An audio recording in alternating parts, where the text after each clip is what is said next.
what is up, you guys? It's me, Sam Nova 198 again. Today I'm doing another video discussing another video game showcase that happened on Friday, which I just did the State of Play one that happened last week.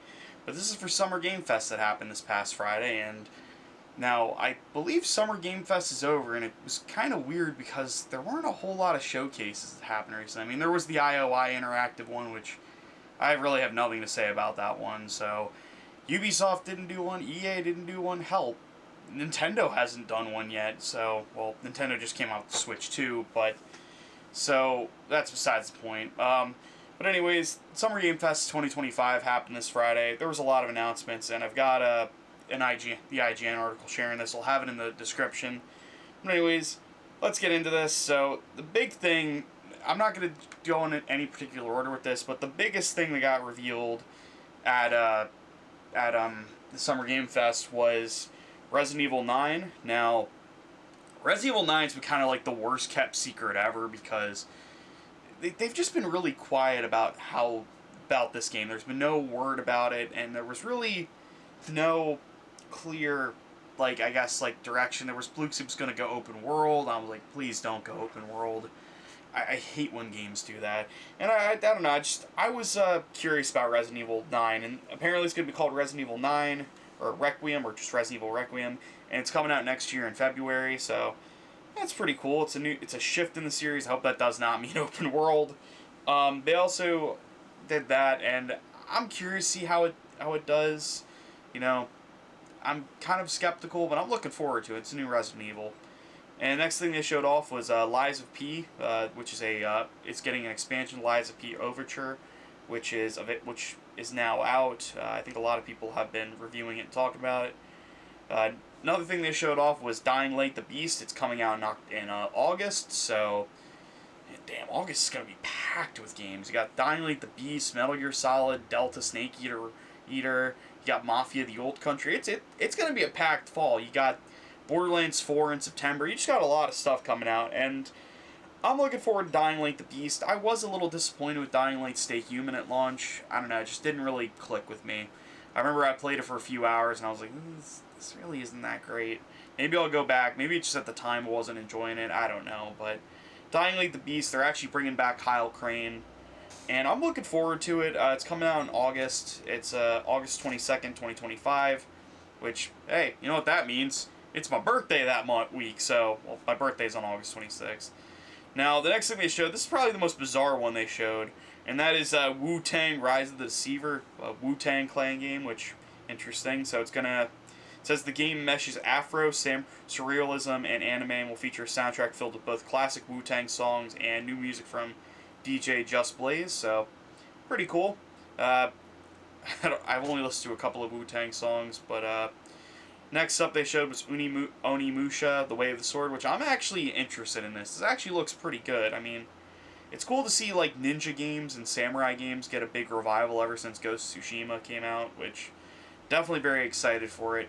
Next thing they showed off was a Game of Thrones game, War for Westeros, which I've never watched Game of Thrones, and I've never read the books, and this is going to be a real-time strategy game, which it's weird because this would have made more sense if it came out when the show was, like, in its prime, before Season 8, because I know people hate Season 8.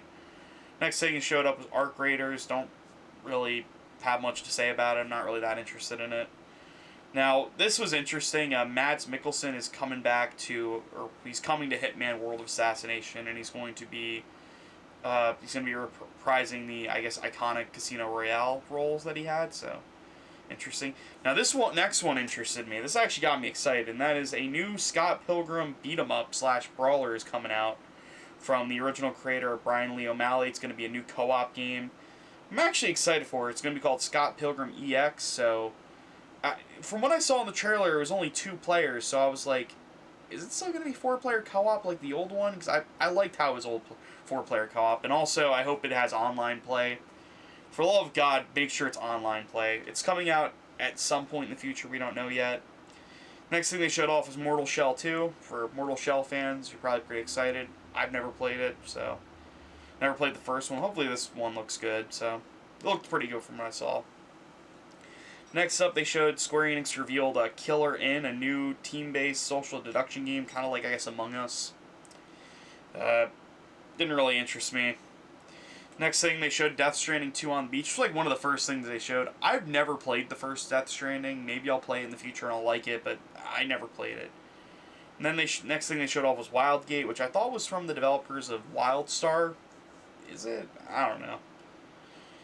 Moving on, they showed Stranger Than Heaven, which is, I guess, a Yakuza spinoff, so looks interesting. Never played that many. Next up, Bandai Namco, they revealed Toa and the Guardian of the Sacred Tree, which is a Hades-like action game, which I love Hades, but I'm terrible at it. We'll have to wait and see how that does.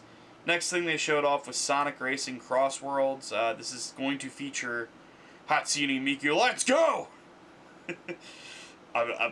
People are going to think I'm a Hatsune Miku fan, but I was laughing at that. I'm like, you gotta be kidding me. And Like a Dragon, Ichipon's also going to be in the game. Persona 5's Joker, and Steve from Minecraft. Yeah, Jack Black's going to be in the game. Oh my god. Now, the next one kind of surprised me, because I didn't think this game I didn't hear anybody buy this game, really. I heard people who played it said it was good, but it wasn't as good as it could have been, and that was Atomic Heart 2, which is coming to pretty much, I guess, all consoles in the future. I've never played the first Atomic Heart.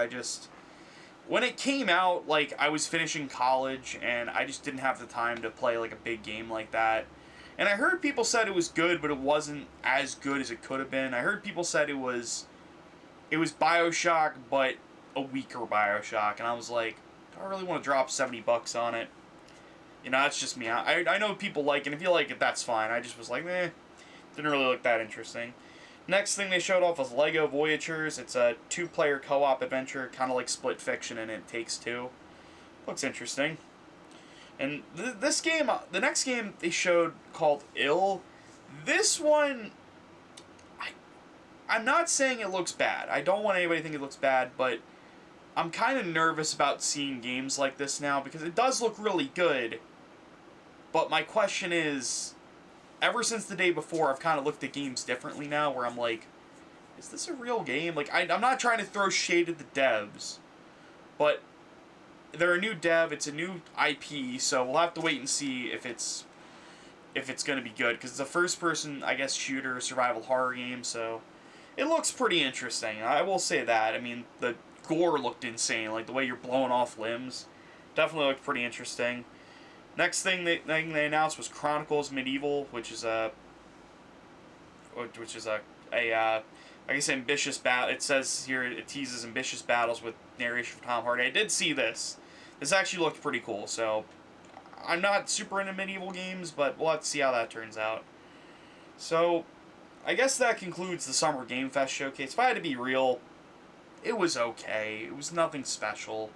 I know my friend, one of my good friends, Xavier, he said he wasn't really that impressed with it, so I don't know, that's just me. I didn't think it looked that great. The game, there are games I'm looking forward to, like Scott Pilgrim, Dying Light Beast looked pretty cool, and I think they also showed a Mafia 2 trailer, or Mafia the Old Country trailer, I'm sorry, I'm pretty sure. Right, I did watch that, and that looks great, but definitely feel like there could be more, there could have been more, in my opinion. I guess we'll have to wait till Winter Game Fest, or, I'm sorry, the Game Awards, but we'll have to wait and see. Anyways, that concludes this little video of my thoughts on the Summer Game Fest, I guess, opening night. I think there's more stuff coming in the next coming weeks, we'll have to wait and see. Anyways, hope you guys enjoyed this video. I will see you guys next time, and goodbye.